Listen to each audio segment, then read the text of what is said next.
Cancer, hi! Welcome to Mystic Queen PH at itinan natin kung ano yung energies for you ngayong third quarter ng 2025. So that's July, August, September. Ayan. So if you're interested in private readings, meron tayong link sa description at sa pinned comment. Paka-check nyo na lang information kung paano mag-book for a private reading. And please subscribe to our channel to show your support. Like, share this video, at comment na rin kayo kung kayo'y naka-resonate. Okay, let's see Cancer. Third quarter ng 2025, what's the energy? July, August, September. Mountain. Okay. Ang mountain, it symbolizes strength. So, ngayong third quarter, you will have the strength that you need. Kung ano man yung paggagamitan mo ng lakas na to. Can be physical strength, pwedeng lakas ng loob. Ayan. Yung iba naman, this is about taking action, no? Taking action sa goal mo. Na kung ano yung gusto mong ma-achieve. It's like nakikita mo kung ano yung gusto mong marating and gagawa ka ng action, ng steps, papunta doon sa goal na yon. Okay? You are also aligning yourself to your goals, to your dreams. Let's see what else.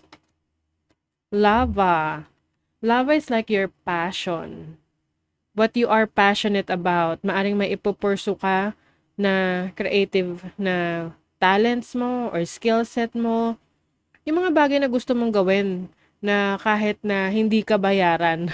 Alam mo yun? Kasi doon mo malalaman na yun yung passion mo because you really want to do it. Hindi lang dahil sa kikitain mo doon. 'Di ba? So it is something na wala masyadong pressure sa'yo, something na nag-e-enjoy ka na gawin. And this is also about determination. So I feel like you are going to be determined ngayong third quarter na makuha mo yung gusto mo, yung mga goals na sineset mo dyan sa panahon na to, July, August, September. Ayan. Links. Links is also about intuition. Maaring ngayon, kumbaga kasama ng lakas ng loob mo is yung leadership qualities mo sa sarili mo na whether meron kang katuwang sa buhay or you are independent, no? Kaya mong i-handle yan. Ah, kaya mong pagdaanan yung mga proseso na kailangan mong pagdaanan dito sa journey mo. Okay? You have that skill set and also the determination, lakas ng loob to make things happen for yourself. And pay attention kasi mas magiging malakas yung instinct mo in making decisions, ano yung mga dapat mong piliin, gawin. Let's see what else. You have the Ace of Swords. This is knowledge. Yung iba, maaring mag-aaral, meron kayong bagong i-explore na interest ninyo. This can also be communication. So, maaring itong third quarter, merong importanteng communication sa isang tao na gusto mong makausap. This can also be an idea. Like, parang eureka moment na, ay, magandang idea to. Ito yung gusto kong gawin. Ito yung gusto kong i-pursue.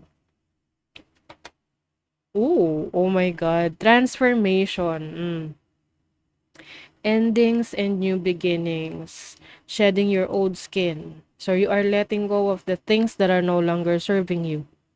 Bukas ka ngayon sa pagbabago. You are going through a transition.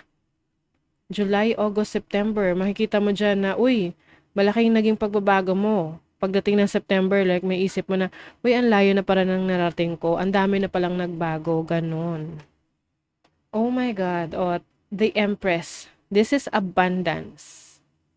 This really makes sense. Kasi ngayon, meron tayong new moon in Cancer. Tapos Jupiter is also in the sign of Cancer. Kaya, for you, itong third quarter, July, August, September, is abundant a month, no? May abundance yung mga buwan na ito para sa'yo. This can be abundance in your knowledge, abundance in your resources, pera, needs mo, yung mga pangangailangan mo will be provided para sa'yo.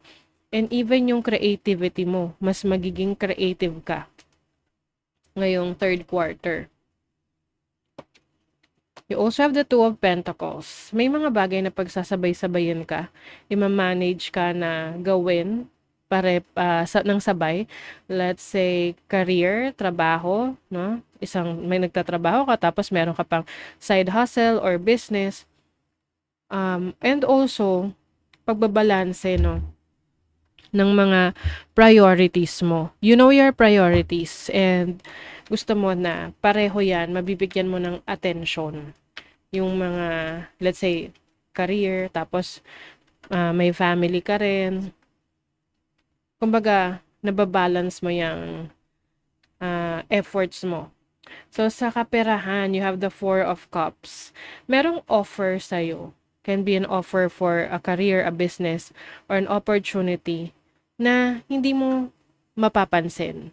So, that's why you have to pay attention sa paligid mo. Ano ba yung oportunidad na nandyan na maaring hindi mo nakikita dahil busy ka sa kung ano yung meron ka ngayon na maaring ito yung parang bagong opportunity or simula para sa'yo na mag-explore ng mga bagay na hindi mo aakalain na magugustuhan mo pala. Okay. Let's see what else.